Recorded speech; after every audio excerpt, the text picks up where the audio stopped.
Hey everyone, welcome back to Bird Talk with Terrence Mathis. I'm William Brandon.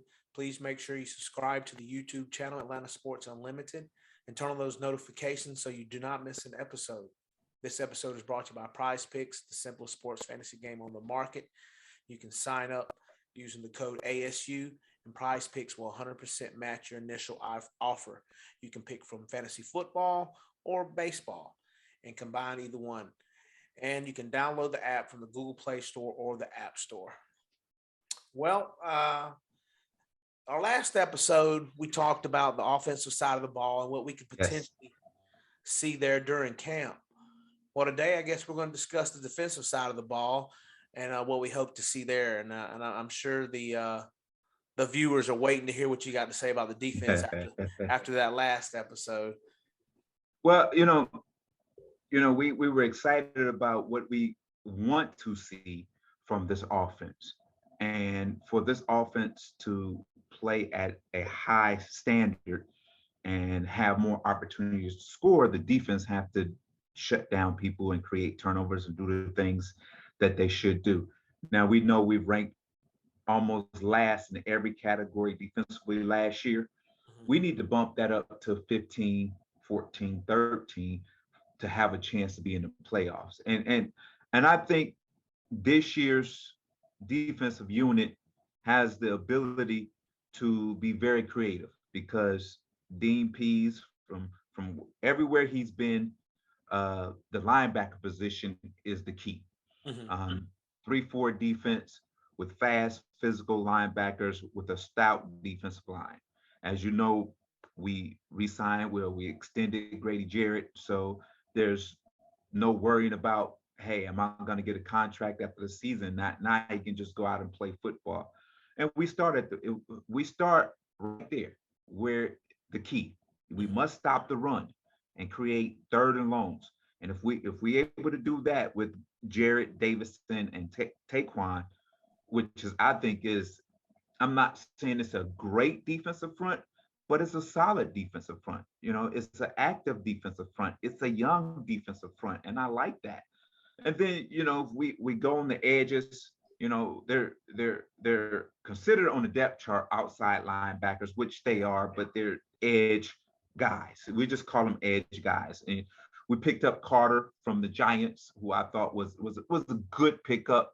And if I had to give it a grade, I'd give it a B minus grade because we've seen just enough. Well, I've seen just enough to say, ooh, he could really, really be good. And ooh, he could not be that good. So, you know, but change of scenery from the Giants to a more friendly atmosphere far as fan base and everything else. I think he will do extremely well. And then, the second round pick from Penn State. And you know what? Forgive me, Abiki Kati. Forgive me if I pronounced it wrong, but here's I think was one of the underrated guys in the draft where Mhm. he was an unknown and he comes in where he's not expected to be this dude because of the fact that there was not a lot of hoopla and harp and rah-rah around him coming out. So Yeah. he can go and play free, and I think he'll do a great job. And here's probably the most important position on this defense is the two inside linebackers. You got Jones and Evans, what we picked up in free agency from the Titans. Yeah. Evans, gets a chance to be with his old defensive coordinator, so he knows what expected of him, so he can teach everybody else around him what's expected. Uh, as we know, Jones is recovering from shoulder surgery whatsoever, so him getting ready for training camp is going to be kind of iffy there. But you know what? Walker played well last year at times. So, he's another young guy with a lot of energy, and I like him. So I think that those two positions right there, I feel really good about it. If Debo can get healthy and play at the level he played at the last 2 or 3 years ago, not last year as much because new defense trying to get the feel of it.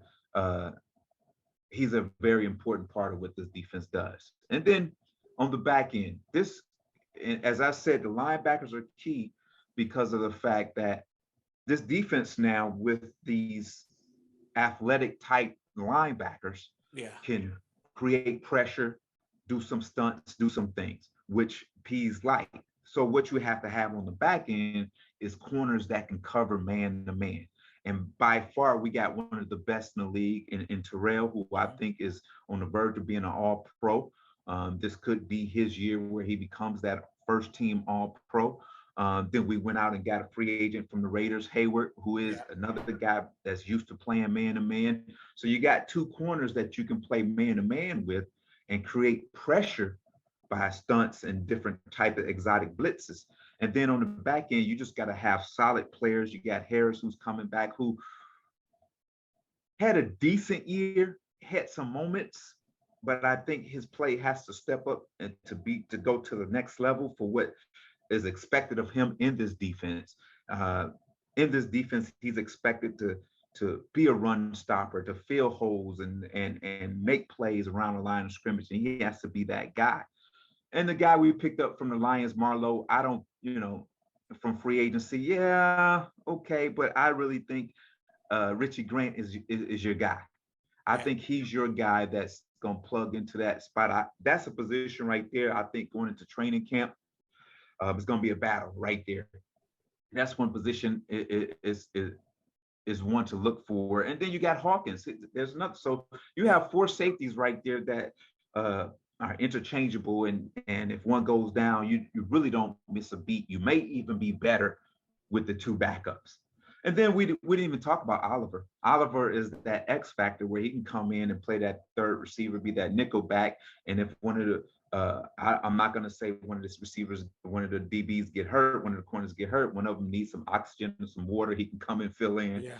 and we won't miss a beat. So I'm excited about seeing this defense climb from the bottom of the rankings to the middle of the rankings. And we know if you're finishing around that range, you have an opportunity to get to the playoffs and whatsoever. This defense is built to stop one team, and that's the Tampa Bay Buccaneers, because they know that they have to get pressure on Tom Brady to confuse him, to get him off his mark, and they know they have to have corners to cover Evans and that group of receivers that they have. So they'll beat everybody else in the division.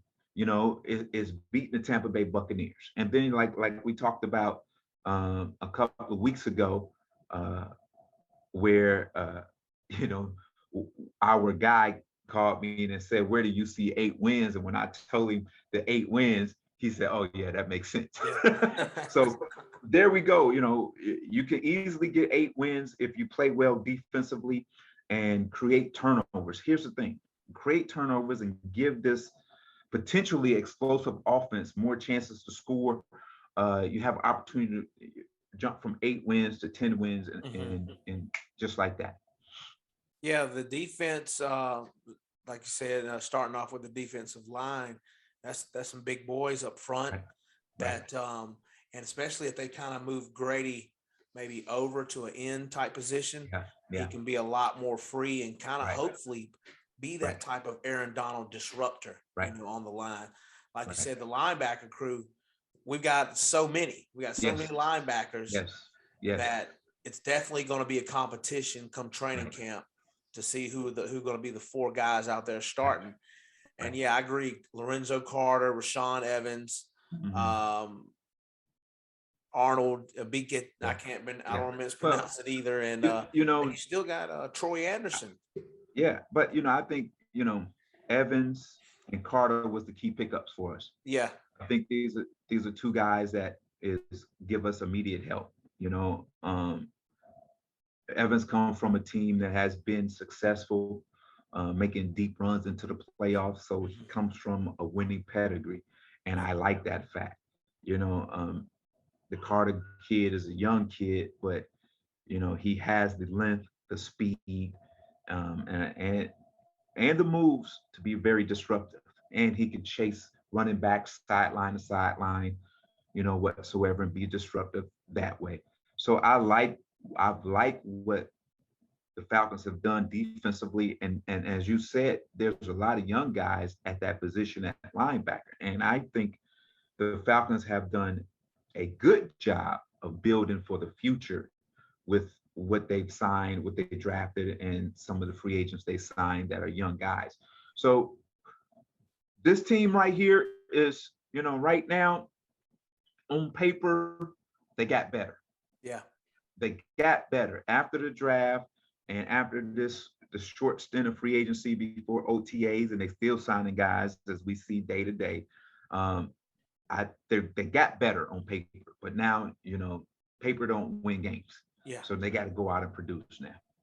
I mean, me personally, I would be surprised if this, like you said, on paper, this defense can at least produce a top 20 defensive unit.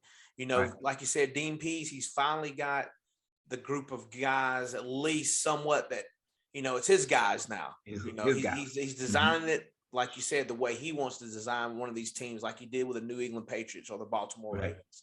He's Right. actually trying to engineer them like that. And back to the linebackers, you still got Troy Anderson on the bench, Right. possibly, and like you Right. said, Michael Walker. Right.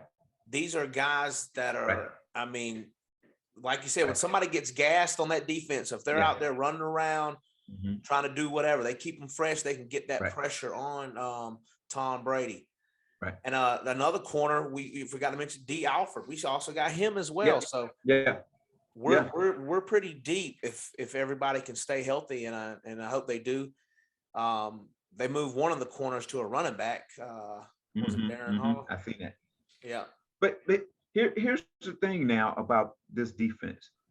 Now you can go out and play lights out because now the defensive coordinator or your position coach, he doesn't have to put his arm around you and say, hey, we can't afford you to get hurt because you all we have. You see what I'm saying? Mm-hmm. Now you can go out and just play lights out knowing that I can go 100%. And if I get winded, it's okay if I take a play or two off because my backup is going to jump in and play decently or just as well as I did. So I think, like you said, Pease has done a great job of putting together the kind of defense he wants with the kind of guys he wants. And look, like I said, paper don't win games. They just got to go out and produce and play at the level that is expected of them. One name we didn't mention on the defense, John Kaminsky, former Falcons fourth rounder. Falcons did cut him. He didn't necessarily live up to what I thought maybe his caliber of play would have been in Atlanta. He was hurt a lot last year. And we also added another Tennessee Titan wide receiver, Cameron Batson. So we added him. Bears and Titans. Oh my. Hey man, look, what I can say about the Titan signees is at least we're getting guys with winning pedigree, been in winning organizations. And I'm not bad mouthing these Chicago Bears signees because look, we're happy to have you. We just want you to play at a level that is expected of you this coming year. Yes, we know you were at a bad team with a bad organization for a long, long time. So here's a chance from you to revitalize your career and do well. And I said Darren Hall. I meant to say Avery Williams. That's the corner that got moved to running back. Running back. How hard is it to change from a position like a corner and then go to a running back? You know what? It seemed like it'd be hard, which it is, maybe learning the plays, but you're probably, for them to switch him, he's probably played some running back early in his career somewhere. Okay. So here's the thing. You're excited because you're going, I'm in a new position, a new thing, and you're excited. Until that first time that helmet hits you right in your chest, you're going, I'm used to hitting people. But I think, here's the thing, that's another room that's going to be very interesting because, they're trying to figure out who's our top two guys in that room. Who can we put our, lean on in games? So I think that's another room that's going to be very, very competitive. And I think what the Falcons have done, they have created competition in every single room there is. And one room that I do want to talk about is that quarterback room. That's going to be very interesting. Arthur Smith is saying Mariota is the starter right now, and I get it. I get it. I get it. I get it. But you have to know is this. It all depends on what happens in training camp and what happens in the preseason. Because at the end of the day, you're going to have to play Mariota more than one series a game. He Mhm. has to get in the rhythm. He hasn't been a starter for a while, so he has to get in the rhythm, find his niche. And I would hate to see that you play him for a series and then you play Ritter for the rest of the quarter and he light it up. Now you just created a quarterback controversy, Yeah. which is gonna be anyway going into training camp. There's gonna be that. Let me tell you right now, they in OTAs right now, and there's some receivers saying, "Oh, Mariota is my guy," and some receivers saying Ritter is my guy. Some offensive linemen say, "Hey, I trust Ritter. I trust Mariota." There's some coaches in the building going, "Ooh, I don't know, coach. I like Ritter. He's doing some good things." No, Mariota is the veteran. I like him. So it's gonna be a controversy. That's just human nature. It is what it is. But is it a bad thing? No, it's a good thing because guess what? It elevates the play of whoever the starter is. When you have competition like that, it elevates the play, especially when you get along and you're friends. Yeah. That friendly competition elevates your play. It's not like Ritter came in and said, "I'm gonna be the starter, Mario. I'm better than Mariota whatsoever." Blah blah blah. This and that. No, they're connecting and they learning. He's learning from Mariota. They learning from each other, and that's what creates a healthy quarterback competition. Well, the Falcon fans will get to get their first look of the Falcons at practice today, Friday. They'll get to see the new look Falcons. Excuse me. They'll do the practice. This will be the first practice or workouts that the fans will actually get to see of the new players. Like you said last time, hopefully it's high flying, at least generate some excitement Right. because, like, I mean, on the fan side of things, I can tell you that fans are already clamoring to see the rookie quarterback play because Mm-hmm, mm-hmm, it's been mm-hmm, such a long time, and mm-hmm.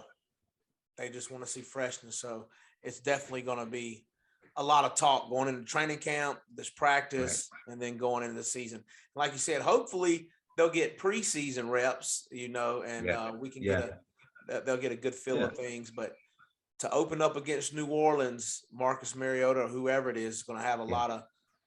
a lot of pressure. Even though the Falcons, we're not expecting a Super Bowl right now, Mm-hmm. honestly, Mm-hmm. but there's still going to be pressure to try to perform well to replace Matt Ryan. Well, here's the thing, and you're right. The fans probably 99% of the fans are not expecting the Super Bowl, but 99% of those players are. Yes. You see what I'm saying? And if you're not thinking that, if you're not trying to reach for the top, you never get there. If you always say, "Oh, we're gonna be here. This is what we expect to win 7, 8 games," you're gonna end up winning 4 to 6 games. But if you say, "Hey, let's go out and win, 14, 15 games, let's get to the Super Bowl," you may win 12 and get to the NFC Championship. Yeah. That's success. You know, you always want to reach for the top because at the end of the day, when you fall a little bit. But if you're already at the bottom, you're reaching, for mediocre, you at the bottom. So, No, don't get. Me personally, I always yeah, think the yeah, Falcons are going to win the Super Bowl, but people think yeah, I'm right, nuts. So, right, right. And here's the thing about that. As much as I have ridiculed this team and talked about the organization whatsoever, at the end of the day, it's frustration. Some of it is true. Some of it's the way I feel, in my opinion. And and if you look at it, some of it played out the way I said it was going to play out. mhm. But here we are, a new season, a new start. Uh, Arthur Smith and Dean Pease have their guys, and they drafted the way they wanted to draft. They created some space the way they wanted to create, whatsoever. So here's an opportunity to see that, okay, are we going to make a jump? We had 7 wins last year. Am I correct? Yeah. So you always want to be at least 25% better than you were the year before. Hmm. So that means if you can get 2 or 3 more wins, you don't want to settle for seven. Even if eight is if nine, 10, you never know where that's going to land you in the playoff picture. But you always want to do better than you did last year. And I get it. They beat the 7 teams they beat were had losing records. But look, you play who you play.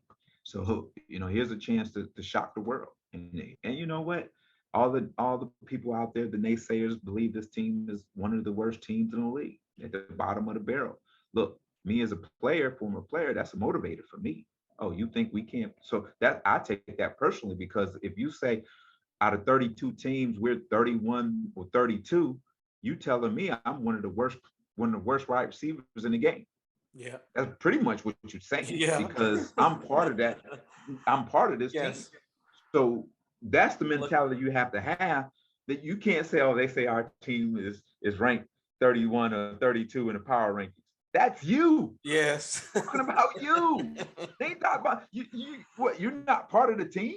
They're Yeah. talking about you. They saying at your position, you're bottom. Yeah. You're one of the worst at your position.